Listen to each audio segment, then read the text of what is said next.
presbíteras, presbíteros, irmãs e irmãos da IPU Jardim Califórnia. Hoje, 19 de julho de 2020, celebramos o 7º domingo após Pentecostes. Na presença do Trino Deus, nos reunimos, em nome do Deus que é Pai, Filho e Espírito Santo, o Deus que tudo criou e que tudo mantém. Nada passa despercebido ao seu olhar. Tudo está sob o controle de sua mão amorosa. Amém. Graça e paz.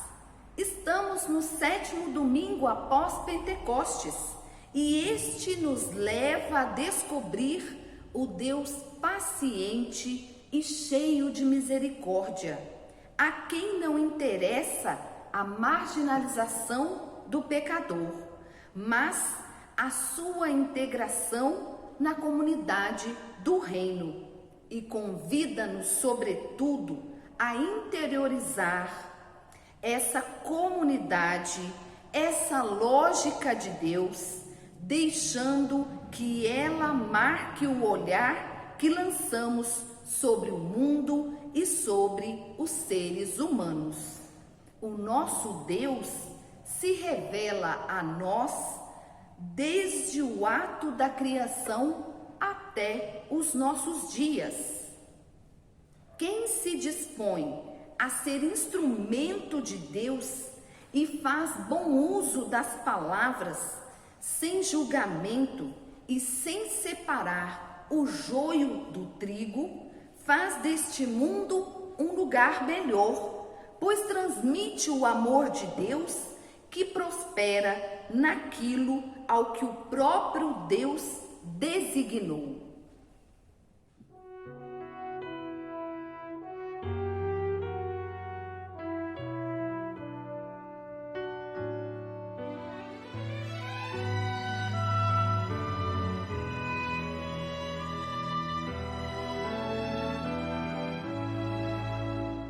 Você que se sente pequeno, dirija seus olhos a Deus. Não deixe que sombras o envolvam. Entregue sua vida a Deus. Deus sabe o que vai dentro da alma. Deus ouve a oração suplicante. Deus vê sua angústia e o acalma. Deus faz de você um gigante. Deus sabe o que vai dentro da alma. Deus ouve a oração suplicante. Deus vê sua angústia e o acalma. Deus sabe, Deus ouve, Deus vê. Se a vida levou os castelos, em sonhos você construiu, não dê por vencidos seus planos. Entregue seus planos a Deus. Deus sabe.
Diante de Deus, peçamos perdão pelas nossas falhas, pelas nossas quedas, enfim, pelos nossos pecados.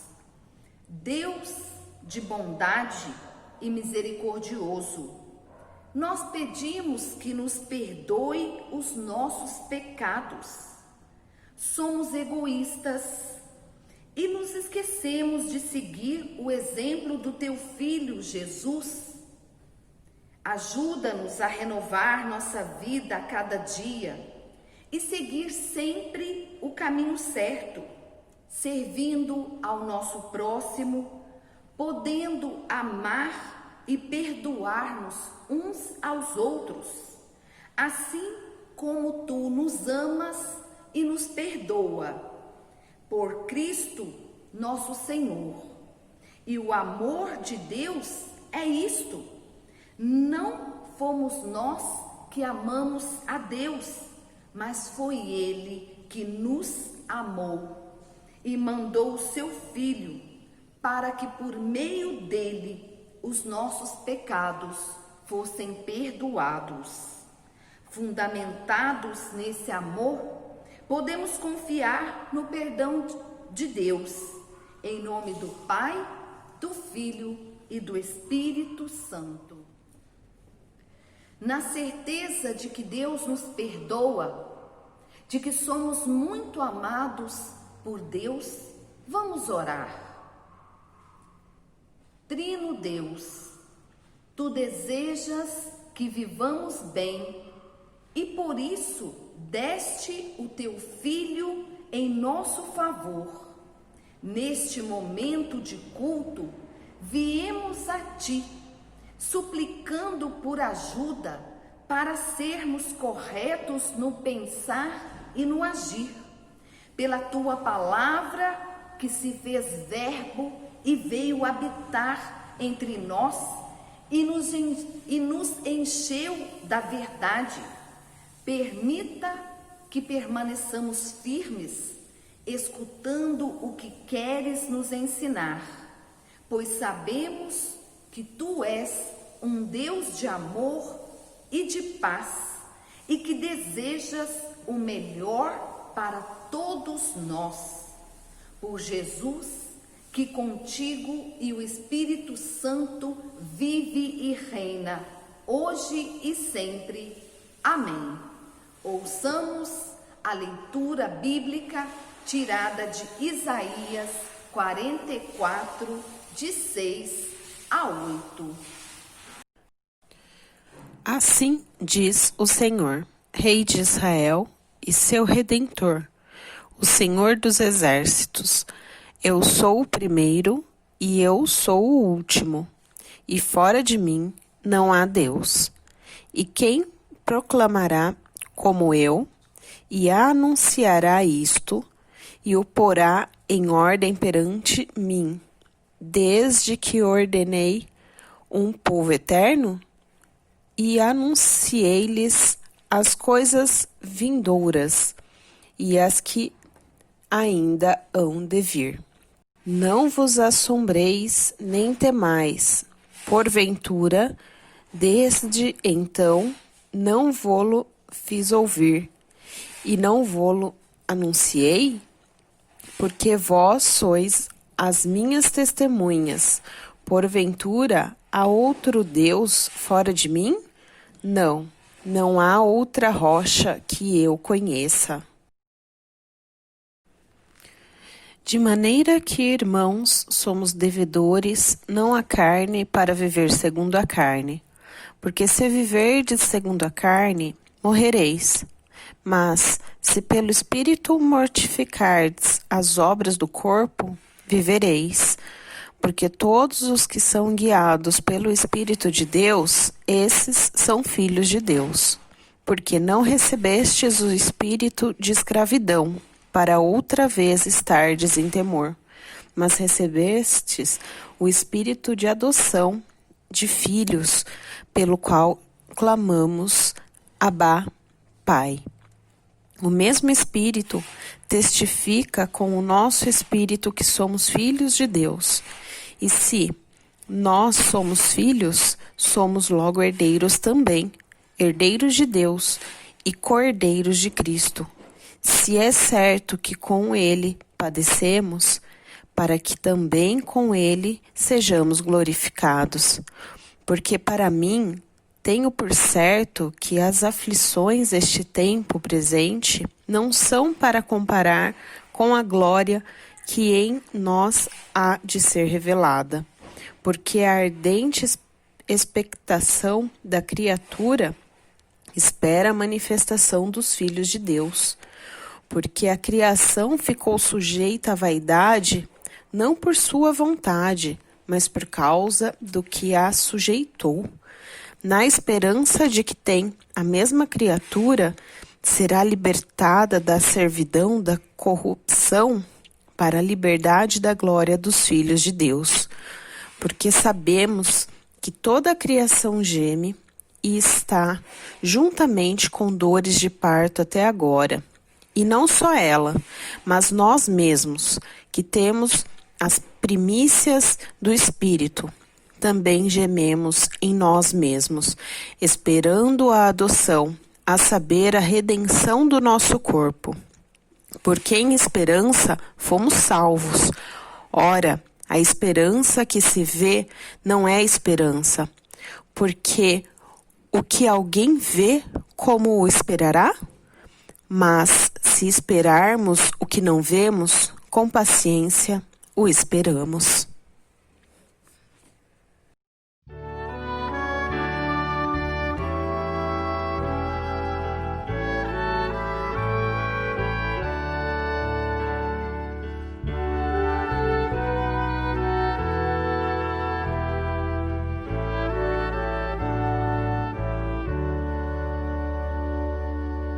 Fala minha alma, Cristo, fala-lhe com amor, segreda com ternura, eu sou teu Salvador. Faze-me bem disposto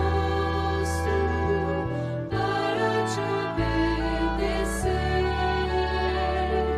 sempre louvar teu nome e dedicar-te o ser. Faze-me ouvir bem manso, em suave murmurar, na cruz verti meu sangue para te libertar. Fala-me cada dia, fala com terno amor, segreda-me ao ouvido, tu tens um Salvador. Fala aos teus filhos sempre, dá-lhes a direção, enche-os de grande gozo, mesmo na provação. Faze-os bem consagrados, prontos a trabalhar para do reino eterno a vinda abreviar. Faze-me ouvir bem manso, em suave murmurar, na cruz verti meu sangue para te libertar. Fala-me cada dia, fala com terno amor, segreda-me ao ouvido,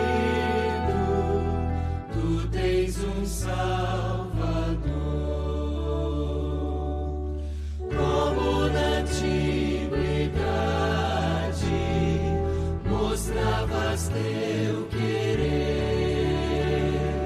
revela-me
Senhor, abre o nosso coração e nossa mente pelo poder do Espírito Santo, para que enquanto a Escritura seja lida e a Tua palavra proclamada, possamos ouvir com alegria o que tens a nos dizer neste 7º domingo após Pentecostes.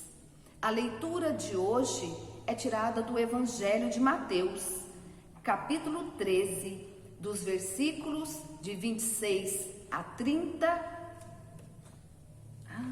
Esqueci aqui. Não, vamos voltar essa parte? Peraí, deixa eu voltar aqui. É que ficou confuso aqui, porque eu esqueci de tirar isso. Tava certo, ó. Eu tive a impressão que errei. Ai, Vai cair, não? não. Tá bom? Acho que é.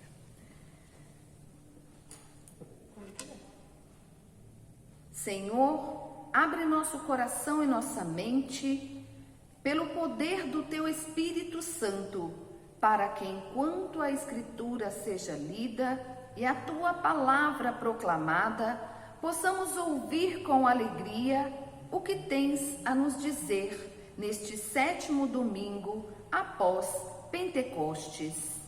A leitura de hoje é tirada do Evangelho de Mateus, capítulo 13, dos versículos de 24 a 30 e de 36 a 43. Propôs-lhes outra parábola. O reino dos céus é semelhante ao homem que semeou boa semente no seu campo. Enquanto todos dormiam, veio seu inimigo e semeou o joio no meio do trigo, e foi-se embora. Quando o trigo cresceu e começou a granar, apareceu também o joio. Os servos do proprietário foram procurá-lo e lhe disseram: Senhor, não semeaste boa semente no teu campo? Como está cheio de joio. Ao que este respondeu: um inimigo é que fez isso. Os servos perguntaram-lhe: queres então que vamos arrancá-lo? Ele respondeu: não, para não acontecer que ao arrancar o joio, com ele arranqueis também o trigo. Deixai-os crescer junto até a colheita. No tempo da colheita, direi aos ceifeiros: arrancai primeiro o joio e atai-o em feixes para ser queimado. Quanto ao trigo, recolhei-o no meu celeiro. Então, deixando as multidões, entrou em casa, e os discípulos chegaram-se a ele, pedindo-lhe: explica-nos a parábola do joio no campo. Ele respondeu: o que semeia a boa semente é o Filho do Homem. O campo é o mundo. A boa semente são as pessoas do reino. O joio são as pessoas do maligno. O inimigo que o semeou é o diabo. A colheita é o fim do mundo. Os ceifadores são os anjos. Da mesma forma que se junta o joio e se queima no fogo, assim será o fim do mundo. O Filho do Homem enviará seus anjos, e eles apanharão do seu reino todos os escândalos e os que praticam a iniquidade, e os lançarão na fornalha ardente. Ali haverá choro e ranger de dentes. Então os justos brilharão como o sol no reino de seu Pai. O que tem ouvidos, ouça. Queridas irmãs e irmãos, o Evangelho deste domingo apresenta-nos mais uma imagem ou uma parábola que pretende revelar aos discípulos e às multidões que rodeiam Jesus sobre a realidade do reino de Deus. A parábola é uma excelente arma de controvérsia, muito útil em contextos polêmicos, porque a parábola ajuda as pessoas a pensarem fora da caixinha. A parábola é uma janela aberta para uma nova realidade, uma nova história, um novo horizonte. A parábola do joio e do trigo só aparece no Evangelho de Mateus, dos versículos de 24 a 30. Trata-se de um quadro da vida cotidiana. Geralmente, as parábolas são sobre coisas simples, mas ela quer ajudar as pessoas a entenderem uma outra realidade. Nessa parábola, há um senhor que semeia a boa semente no seu campo. Há um inimigo que semeia o joio, e o joio é uma erva gramínea que nasce entre o trigo e que o danifica. E há os servos dedicados, preocupados com o futuro da colheita. Tudo parece normal, até aqui tudo certo. Mas o que é anormal é que, perante a crise que se instala, quando os funcionários chegam para o Senhor e diz que o joio cresceu junto com o trigo. Eis a resposta do Senhor: joio e trigo vão crescer juntos, e só na colheita serão separados. A parábola deve ser entendida no contexto do ministério de Jesus. Ele conviveu com bons e maus, pecadores e marginais, homens e mulheres, os que seguiam a lei e os que eram rejeitados por ela.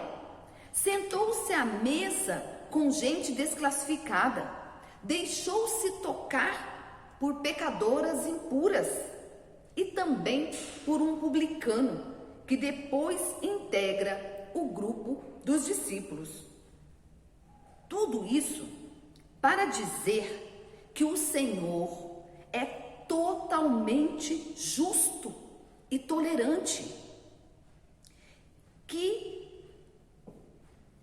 esse Senhor é bondoso e misericordioso e sobrepõe a vontade de castigar.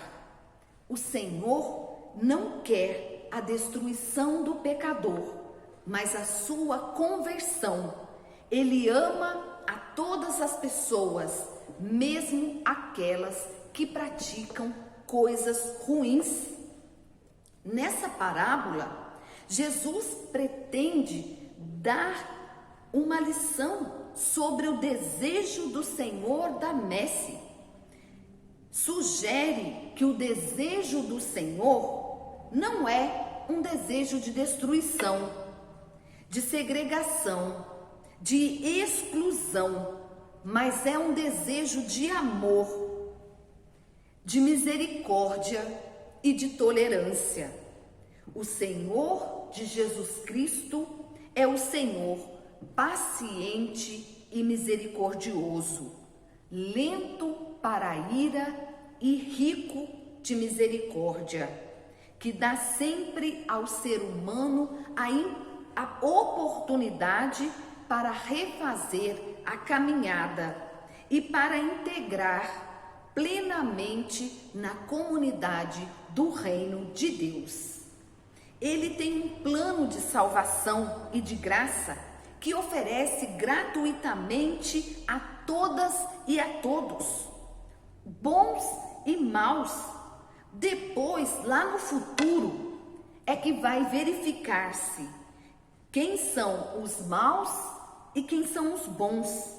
Aí não fica difícil separar o joio do trigo, o bom do mal, porque as duas realidades coexistem em todos os campos, em todos os corações.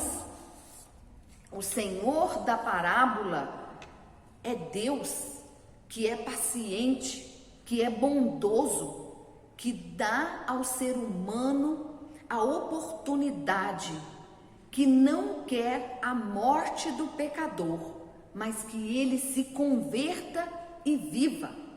Os servos são os que trabalham no campo do Senhor, são os fariseus. Por excesso de zelo, são rígidos, intolerantes, incapazes de olhar o mundo e o coração das pessoas com bondade, com serenidade e com a mesma paciência de Deus. O campo é o mundo e é a história, onde coexistem o trigo, que são os sinais de esperança, de vida, de amor, que tornam este mundo mais feliz, que tornam esse mundo belo. E o joio são os sinais de morte, responsáveis pelo sofrimento, pela opressão, pela escravidão, pela dor e pela maldade. Nos versículos de 36 a 43, os discípulos pedem a Jesus que explique a parábola, porque eles não haviam compreendido. Então, Mateus faz da parábola do trigo e do joio, trazendo para a comunidade matiana. Nesta explicação, o eixo central da parábola original passa a ser outro. O problema já não está se o joio e o trigo vão crescer juntos, mas a questão do juízo para os bons e para os maus. E vai insistir que no dia da colheita, imagem que nos profetas se identifica com o dia do juízo de Deus sobre as pessoas e sobre o mundo, os bons receberão a recompensa e os maus serão castigados. O Evangelho, ele vai recorrer à linguagem e aos símbolos da apocalíptica, simbolizados pelo o joio queimando no fogo, a fornalha ardente, o choro e o ranger de dentes. Isso para impressionar os cristãos e obrigá-los a refletir sobre os seus projetos de vida e a voltar à fidelidade ao Evangelho. Portanto, irmãs e irmãos, não temos aqui a descrição de como será o fim do mundo. O que temos aqui é um convite à conversão, ao aprofundamento do compromisso com Jesus e com seu Evangelho. Vou repetir, não temos aqui uma descrição de como será o fim do mundo, e sim um convite para que as pessoas possam se converter, aprofundar o compromisso com Jesus e, em consequência, seguir verdadeiramente os ensinamentos, o Evangelho deixado por Jesus. Trazendo essa parábola para os nossos dias, para a nossa atualidade, podemos dizer o seguinte: o ritmo da vida moderna é estonteante. As exigências profissionais, os problemas familiares, a necessidade de ganhar a vida atiram-nos de corrida em corrida. Estamos sempre ocupados, sempre cansados, sempre carregados de estresse, prisioneiros de uma máquina que nos desumaniza e que não nos deixa centrar a nossa atenção naquilo que é essencial, equacionar o espaço para refletir, para redefinir o sentido da nossa existência, para perceber se estamos a conduzir a nossa vida como joio ou como trigo. A paciência do Senhor com o joio convida-nos também a rejeitarmos as atitudes de rigidez, de intolerância, de incompreensão, de vingança nas nossas relações. Não sejamos também como servos, cortando o mal pela raiz. Sejamos, sim, como o Senhor, paciente, bondoso, misericordioso, que julga tudo ao seu tempo e no tempo certo, de maneira correta, sem excluir, sem rejeitar, e sim acolhendo aqueles que podem mudar, que podem crescer, que podem refazer a caminhada. Assim seja. Amém.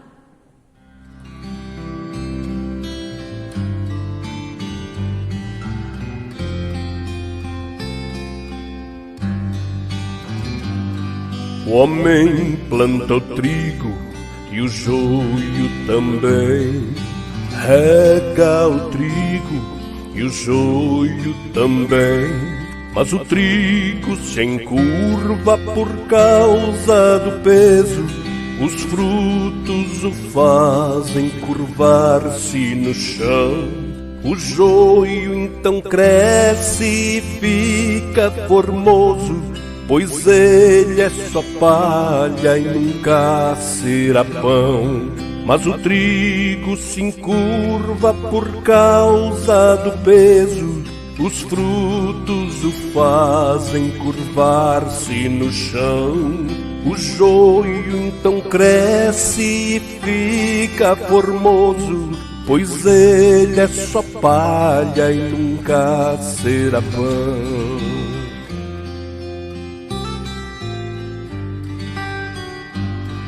Deus criou o justo e o ímpio também. Chuva cai sobre o justo, sobre o ímpio também.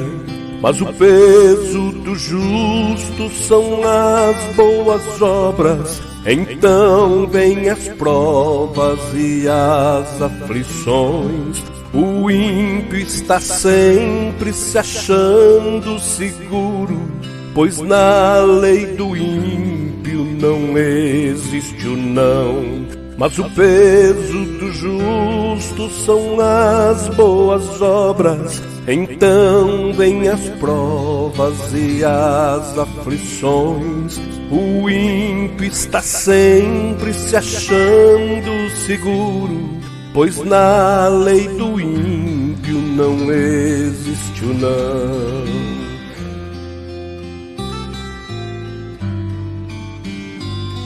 Quando chega a colheita, ainda malham o grão, mas fazem do trigo o milagre do pão.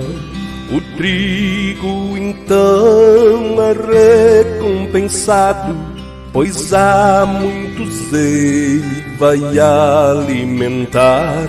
O joio, apesar de estar ao seu lado, só produz o palha e queimado será. O trigo então é recompensado, pois há muitos ele vai alimentar. O joio, apesar de estar ao seu lado, só produz o palha e queimado será.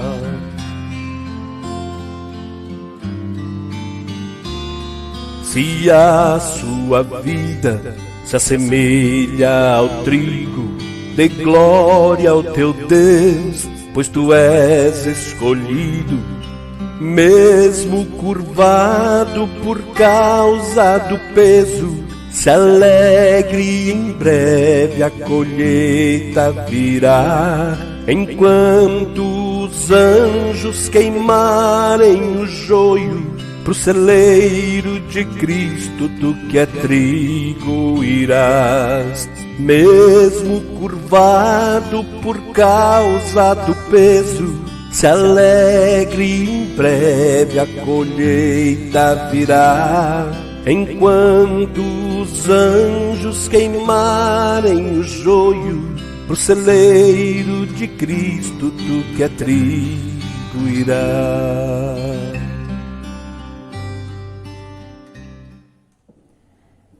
Diante de Deus, façamos o nosso momento de intercessão. Coloquemos nas mãos de Deus todos os nossos pedidos, nossos agradecimentos, toda a oração que está no nosso coração.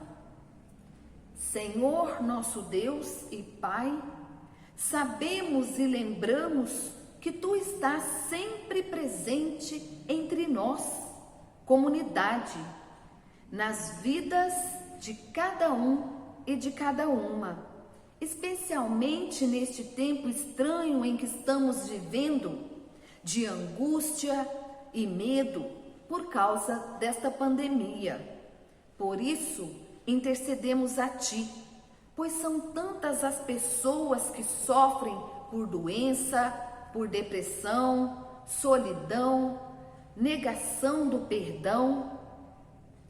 Nós intercedemos por todas elas, especialmente pelos nossos próximos, mais próximos. Em especial, nós pedimos que olhe por todos os filhos e filhas que estão na linha de frente no combate e nos tratamentos paliativos desta pandemia. Nós pedimos que nos conceda a Tua paz. Faz-te presente com Teu Espírito Santo e ajuda-nos a supor menos e relacionarmos mais contigo. Fica conosco, ó Deus. Guarda-nos em todos os momentos de nossa vida. Por Cristo nosso Senhor, que assim nos ensinou a orar. Pai nosso que estás no céu, santificado seja o Teu nome. Venha o Teu reino. Seja feita a Tua vontade, assim na terra como no céu. O pão nosso de cada dia nos dai hoje, e perdoa as nossas dívidas, assim como nós perdoamos aos nossos devedores. E não nos deixes cair em tentação, mas livra-nos do mal, pois Teu é o reino, o poder e a glória para sempre. Amém. O Senhor te abençoe e te guarde. O Senhor faça resplandecer o seu rosto sobre ti e tenha misericórdia de ti. O Senhor sobre ti levante o seu rosto e te dê a paz. Uma abençoada semana, fiquem em paz e sirvam ao Senhor com alegria. Que a graça de nosso Senhor Jesus Cristo, o amor de Deus que é Pai e a comunhão do Espírito Santo sejam com todos nós. Amém.